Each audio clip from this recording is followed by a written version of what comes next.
Olá pessoal, eu sou José Carlos Cizino e eu fiz esse vídeo para ajudar vocês no preenchimento do prontuário durante o atendimento da geriatria na UniBH. Bom, existem dois modelos de atendimento que a gente vai fazer preferencialmente no computador e raramente manual, quando o computador estiver com problema ou não estiver com energia na unidade. Bom, os dois tipos de prontuário são o atendimento de primeira consulta, chamado avaliação geriátrica ampla, e o atendimento de retorno, ok? E vão ter dois impressos que a gente vai preencher, que eu vou mostrar agora, que é a receita simples e a receita especial. Vamos lá. Então, no atendimento de primeira consulta, o primeiro tópico é a identificação. Vocês vão colocar nome, data de nascimento, o informante do caso, caso venha com acompanhante, né? E a data da consulta que está sendo realizada. O item 2 é o motivo do encaminhamento da rede primária. Esse motivo do encaminhamento pode vir de duas formas. Ou vocês vão ver isso escrito no papel que o paciente vai trazer, né, e vai estar na pasta, escrito assim: gostaria de avaliação de queda, avaliação de esquecimento, avaliação de polifarmácia. E aí vocês vão colocar qual é a necessidade da atenção primária ter encaminhado para a atenção secundária, que é a rede de especialidades, né, inclusive a geriatria, por que aquele paciente está lá. Se não tiver um encaminhamento específico, motivo, vocês vão tentar perguntar ao paciente por que ele foi encaminhado da atenção primária para um ambulatório de geriatria. E aí vocês vão resumir e escrever aqui. Isso vai ajudar a gente a ter um direcionamento de quando é que esse paciente vai ter alta no ambulatório. O terceiro tópico é a história sociofamiliar. Ela serve não só para a gente conhecer o lado psicossocial do paciente, mas também para quebrar o gelo da consulta, não ficar uma consulta tão direcionada para a patologia. Então, essa letrinha menor aqui está colocando as coisas que eu acho importante de perguntar. Claro, se você quiser colocar mais coisa, porque o paciente falou, pode colocar, mas não precisa encher o prontuário com muita informação, porque acaba atrapalhando um pouco o desenvolvimento na hora de passar o caso. Bom, aí na história sociofamiliar a gente procura saber o local de nascimento, se é casado, solteiro, viúvo, se foi viúvo há quanto tempo, quantos filhos tem, se tem bons laços familiares, se mora com alguém para ajudar em alguma necessidade, quantos anos estudou, porque isso é necessário para a gente saber os pontos de corte do Mini-Mental, que é uma escala de cognição que a gente aplica, qual foi a principal profissão da vida, se aposentado e as pessoas que estão na casa junto, né? Ou junto na mesma casa ou no mesmo terreno, e algum problema familiar relevante que possa sair na consulta, vocês também anotam aqui, tá bom? Isso é bem importante para a gente ver a questão social do paciente. No tópico 4 é a avaliação clínica. Você vai perguntar assim, como é que está a saúde do paciente, no que é que você pode ajudar em relação à saúde dele. Então, perguntas como: o que é que tem te preocupado em relação à sua saúde? Como é que eu posso te ajudar em relação à sua saúde? O que é que você acha que tem te afetado em relação à sua saúde para a gente conversar melhor? E aí você deixa o paciente falar. Isso é a queixa principal do paciente, né? E aí tem algumas coisas que eu gostaria de falar antes de mostrar aqui essas palavrinhas, né? Isso daqui é sempre uma colinha para vocês elaborarem melhor o tópico, mas depois essa cola pode ser apagada, não precisa ficar lá no prontuário, vocês só deixam os títulos dos tópicos mesmo, tá bom? Então, quando a gente vai fazer uma avaliação, o paciente pode ser um pouco prolixo, o paciente pode falar a queixa fora de ordem cronológica, o paciente pode falar várias queixas juntas, embolado. Nosso papel lá no ambulatório não é ser um digitador, né? Um digitador significa uma pessoa que escuta o que o paciente fala e escreve diretamente tudo que ele falou. Então, não é para fazer isso, é para você escutar, entender, colocar numa ordem cronológica como os eventos aconteceram, separar as queixas, se o paciente falar várias queixas junto, e depois que você entender, você escreve o que você entendeu de uma forma clara e objetiva. Então, quando vocês pegam as questões de prova da UniBH, que tem lá falando, por exemplo, assim, paciente com dor na perna há 5 dias, do tipo intermitente, que piora com movimentação, melhora com repouso, sem sinais flogísticos, associado a queimação que irradia para o membro inferior pela sola do pé. Isso é uma frase simples, mas que demorou uns 10 minutos para fazer todas as perguntas até escrever essa frase. Então, essa frase é um resumo do que a pessoa entendeu e que o médico coletou com o paciente. Então, o paciente não vai falar bonitinho desse jeito. Você vai deixar o paciente falar, vai fazendo perguntas. O que é que começou primeiro? O que é que melhora? O que é que piora? E, foi isso primeiro depois daquilo? E aí, depois que você entender, é que você escreve. Esse é o principal erro que eu vejo no ambulatório, é vocês escreverem ipsiliter o que o paciente fala. Então, vira um trabalho de digitador, e não é isso que a gente quer quando a gente quer avaliação clínica. Vocês vão entender a história e escrever uma frase resumida da queixa. E aqui vocês podem usar uma tática do SOAP, né, que é o esquema de avaliação. Uma queixa 1, né, S1, que é o subjetivo 1, é um problema 1. Então, se o paciente pode colocar S1, dor de cabeça, começando assim, assim, assado, evoluindo dessa tal forma, tanto tempo. S2, dor no pé relacionada com isso, isso e isso. S3, quadro gripal com febre, coriza, rinorreia, e vai colocando tudo. Então, cada S vira uma queixa que você vai detalhar e entender o que está acontecendo com aquela queixa, né? Então, sempre quando você pega uma queixa, você não pode chegar na consulta e me passar assim, ó, o paciente reclamou que está com dor de cabeça. Não pode, você tem que chegar aqui como aqui está falando. Ó. Você tem que colocar quando começou, qual a frequência, qual a evolução, o que é que tem de sintomas associados, o que melhora, o que piora, o que é que o paciente tomou, qual o tratamento que já fez. Então, você pergunta tudo daquela queixa que você achou relevante. E no final é que você vai escrever no prontuário, ok? Não é para escrever exatamente na ordem que o paciente fala, que às vezes ele lembra de uma coisa que era para ter falado no começo. No final da sua entrevista, você vai lá e reescreve a frase de uma forma que fique compreensível e legível, até para você mesmo passar o caso depois. Muitas vezes, os pacientes vão reclamar muitas queixas na geriatria. Vocês têm que saber quais delas vocês vão só acolher e anotar, tipo, o paciente reclamou de dor no pé, dor de cabeça e dor no ouvido. E quais aquelas que você, além de acolher, você vai detalhar. Mas me parece importante a dor de cabeça, então vou descrever a dor de cabeça porque eu acho que é isso que o professor tem que passar. Porque senão vocês vão ter tanta queixa para passar que a consulta não vai terminar.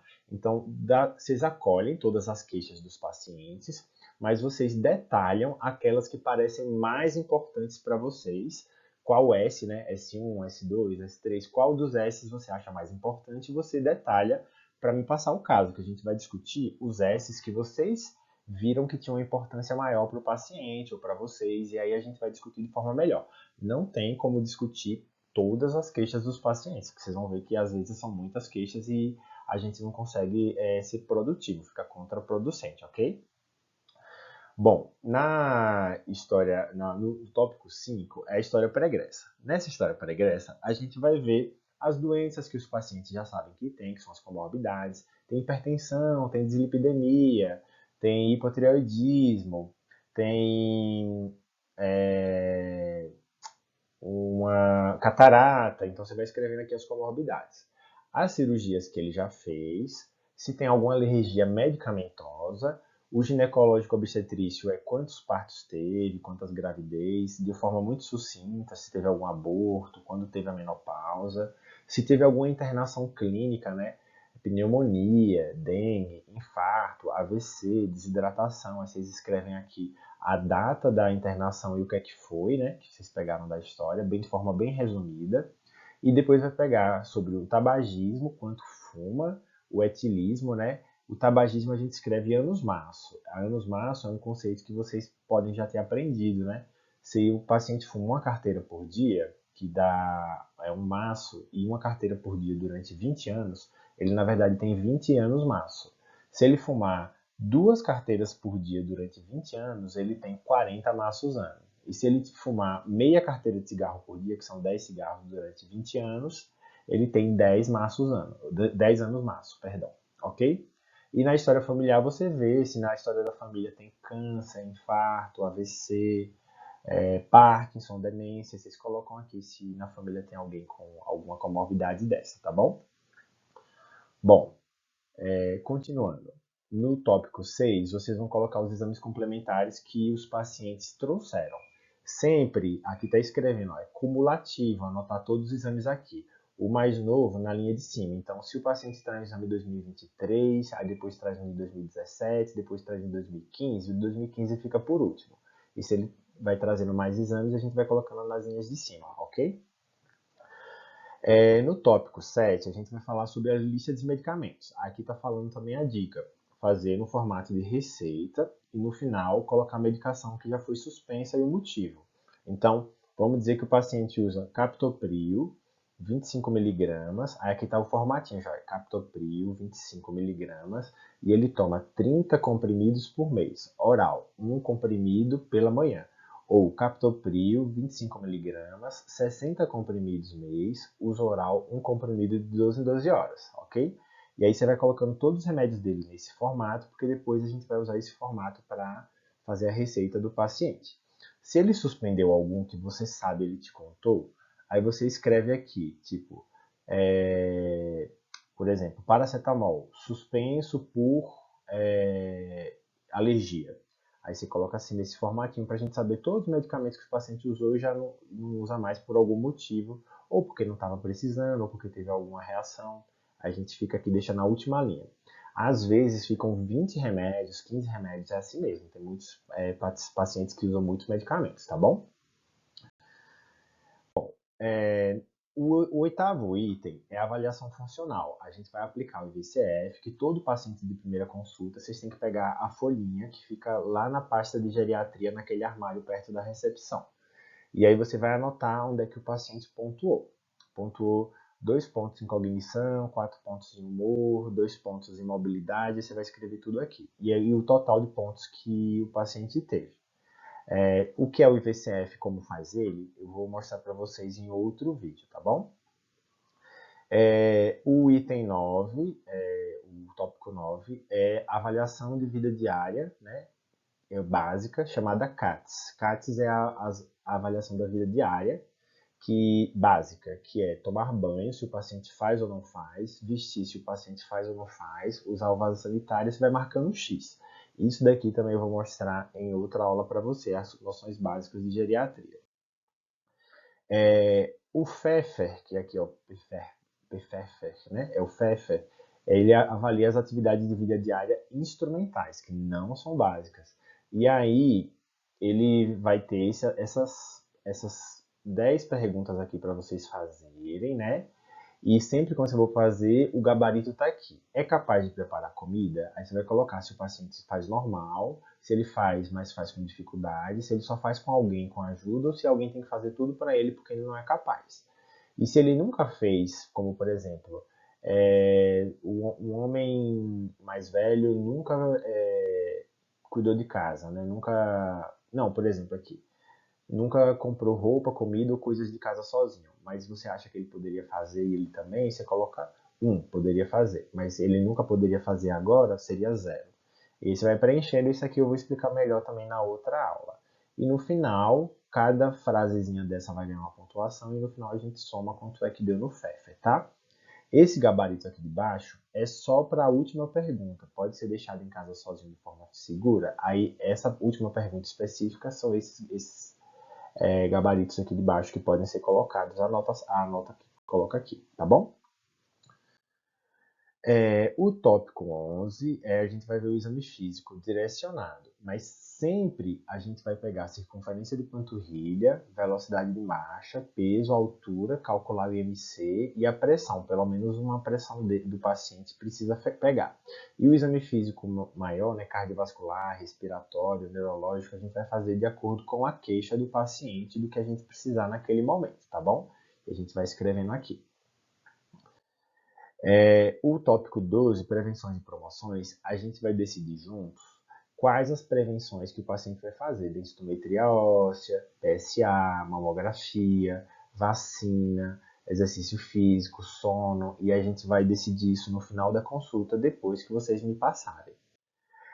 A lista de problemas, no começo do semestre, eu vou fazer para vocês, e do meio do semestre para o final eu quero que vocês façam sozinhos, que é esse formato que a gente vai avaliar os pacientes. Então, aqui tem uma avaliação prévia, né? E as doenças clínicas que vocês pegaram lá naquele outro slide, hipertensão, diabetes, hipotireoidismo, catarata, vocês vão colocando um por linha aqui para ficar vários, cada doença uma linha, tá bom? Isso aqui é a parte mais importante da consulta, é essa que vai fazer a gente conseguir fazer o plano de cuidados do paciente. O item 14 é o raciocínio geriátrico, que eu vou escrever com vocês, explicando por que eu vou fazer uma coisa primeiro, por que o paciente está frágil, está robusto, e a gente vai fazer junto.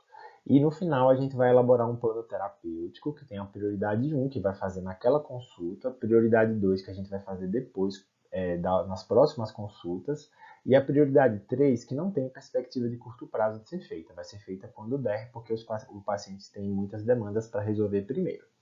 No final, vocês têm que colocar o nome de vocês, né? O aluno X, quem foi o atendimento, para a gente saber nos retornos quem é que vai pegar esse paciente preferencialmente. A gente sempre prefere que o mesmo aluno pegue o paciente que atendeu para ver como foi a evolução do caso, tá bom? A receita simples, esse é o formato, vocês vão colocar o nome do paciente, né? Então copia lá que vocês já escreveram, coloca a data do atendimento e aqui copia a receita que a gente vai liberar ao paciente, que vai ser a mesma que vai estar no prontuário que a gente vai fazer, né? Então essa receita aqui do paciente é a mesma que a gente vai colocar no consultório. Então aqui, ó, lista de medicamentos, esse aqui a gente copia e cola aqui e já libera. Só porque nem todo remédio pode sair na receita simples. Vocês não vão saber disso, né? Eu vou explicando para vocês qual é a receita que é controlada, qual remédio que é receita simples. E aí tem esse outro formato de receita, que apesar de ter um cabeçalho diferente, aqui a gente acaba copiando igual, só tem que colocar o nome do paciente, a data é aqui em cima, né? Se a gente achar que tem que colocar a data, e aqui os remédios que a gente copia do mesmo jeito que a receita simples, ok? Na consulta de retorno, o que é que a gente vai fazer? A identificação do paciente é igual, a gente copia lá da primeira consulta, né? Aí só se o informante mudar e a data de consulta a gente muda. No subjetivo, a gente vai aplicar a avaliação do SOAP, né?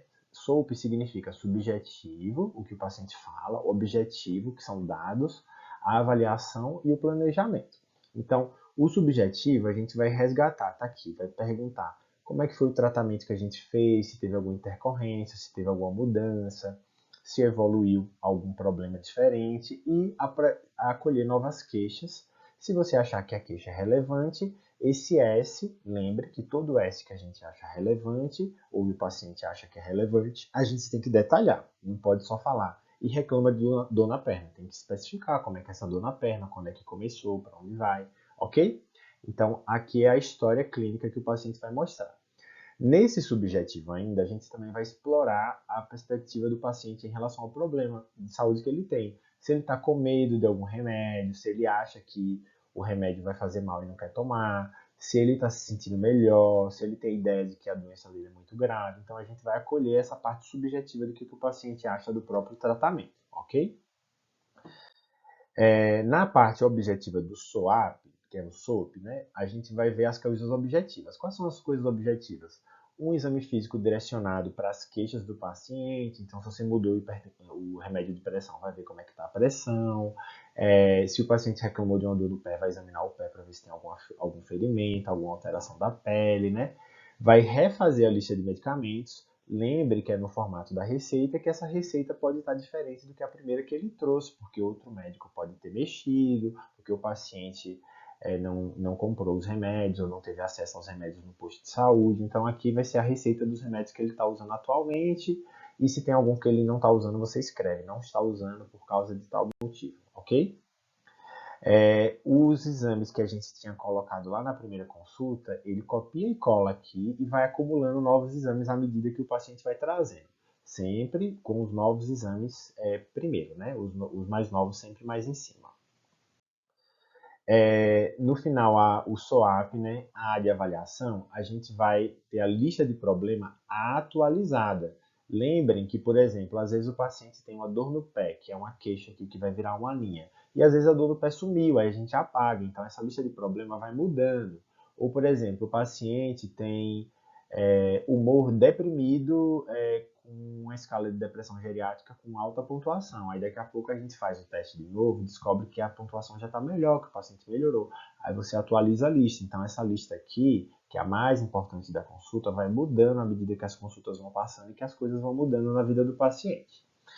Essa história pregressa atualizada é a mesma que vocês fizeram na primeira consulta, vocês copiam e colam e acrescentam se aconteceu alguma coisa nova, porque às vezes o paciente pode ter internado, ter feito uma cirurgia nova, ter feito uma nova alergia, você escreve aqui de acordo com a mudança que acontecer na vida do paciente.